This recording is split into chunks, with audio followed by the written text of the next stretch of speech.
Hello everyone, I am Dr. Madhvi Pathak, PGT Biology, Kendriya Vidyalaya Air Force Station, Memora. I am here to tell you about National Education Policy Chapter 7, that is efficient resourcing and effective governance through school complexes and clusters. This is the seventh chapter of first part, that is the school education. Now, what is actually effective governance and effective resourcing? Through school complexes and clusters. School complex means inclusion of smaller organizations like Balvatika, Anganwadi, or other schools, some private schools or some government schools, whenever they are clubbed, known as school complexes within a certain area. This is known as school complexes or school clusters. Now, effective resourcing. There are so many schools, they are deprived of several resources. So first of all, very important aim of government is to provide the effective resources to all of them, those schools which are present in the near vicinity. Second important thing is the effective governance, means providing a very effective governance to all of them which are very remote. Yeah, whatsoever, there are several schools which are not very efficient in art, music, or other things. They don't have teachers, so there are so many things by which they can exchange their teachers and get benefited. So, introduction, as an introduction, while the establishment of the primary schools in every habitation across the country, driven by the Sarva Shiksha Abhiyan, now subsumed under Samagra Shiksha scheme, and other important efforts across states has helped to ensure near universal access to primary schools. It has also led to the development of numerous very small schools. According to UDICE 2016-17 data, nearly 28% of the India's public primary schools and 14.8% of India's upper primary schools have less than 30 students.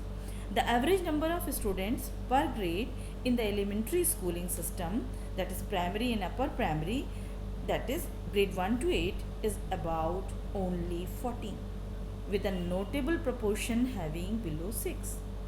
During the year 2016-17, there were 1,08,017 single teacher school.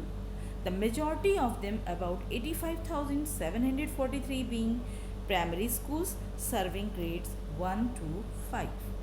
Now, these small school sizes have rendered to economically suboptimal and operationally complex to run good schools in terms of deployment of the teachers as well as provision of critical physical resources. Teachers often teach multiple grades at a time and teach multiple subjects, including subjects in which they may have no prior background. Key areas such as music, art, sports are too often simply not taught, and physical resources like laboratories, sports equipments, library books are simply not available across schools. Now, the isolation of small schools also have a negative effect on education and teaching learning process. Teachers function best in communities and teams, all of us know, and so do the students also. Small schools also present a systematic challenge for governance and management. The geographical dispersion, challenging access condition, and the very large number of schools make it difficult to reach all schools equally. Administrative structures have not been aligned with the increases in the number of the schools or with the unified structures of the Samagra Shiksha scheme. Now, in my next slide, although consolidation of schools is an option that is often discussed, it must be carried out very judiciously and only when it is ensured that there is no impact on access. Such measures are nevertheless likely to result only in limited consolidation and would not solve the overall structural problem and challenges presented by the large numbers of small schools. Now, These challenges will by 2025 be addressed by state, union territories government by adopting innovative mechanism to group or rationalize schools. The objectives behind this intervention would be to ensure that every school has, there are few objectives. First is adequate number of course counselors, trained social workers and teachers. Either it may be shared or otherwise. There are teacher exchange program also for teaching all subjects including art, music, sports, languages, vocational subjects, etc. Second objective, adequate resources. It may be shared or otherwise, such as a library, science lab, computer lab, skill labs, playgrounds, sport equipments and facilities.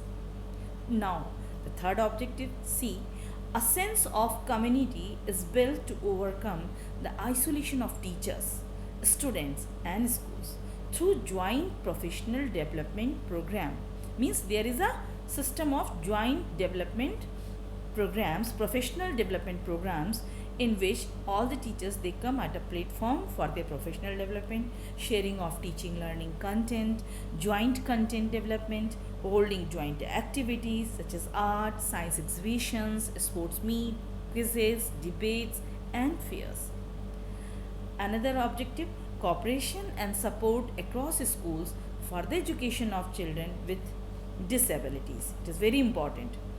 Means those which are disabled children, for their support something is also in their objective.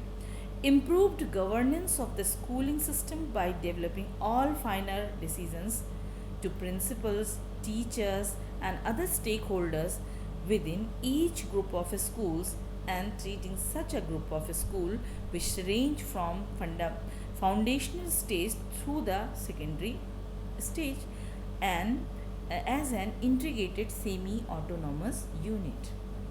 Now, one possible mechanism for accomplishing the above would be the establishment of grouping structure called school complexes. Now, I think all of us have just an idea about what is school complexes or the school clusters consisting of one secondary school together with all other schools offering lower grades in its neighborhood including Anganwadi in the radius of 5 to 10 kilometers. Notable point is that these smaller systems, school systems, they should be in a radius of 5 to 10 kilometers. Now, this suggestion was first of all made by Education Commission in the year 1964-66, but unfortunately was left unimplemented. This policy strongly endorses the idea of school complexes, clusters whenever possible. The aim of school complexes, clusters will be greater resource efficiency and more effective functioning, coordination, leadership, governance and management of schools in the cluster. Now, my next slide. The establishment of schools, complexes, clusters and sharing of resources across complexes will have a number of other benefits as a consequence, such as improved support for the children with disability, more topic centered clubs and academic, sports, arts, crafts events across school complexes, better incorporation of art, music, language, vocational subjects, physical education and other subjects in the classroom through the sharing of teachers in these subjects, including use of ICT tools to conduct virtual classes. Now it is present today's demand also.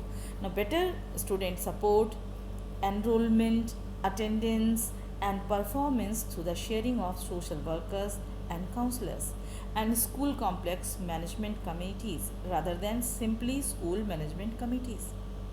For more robust and improved governance, monitoring, oversight, innovations and initiatives by local stakeholders, building such larger communities of schools, school leaders, teachers, students, supporting staff, parents and local citizens would energize and empower the school system and in a resource efficient manner. Thanks.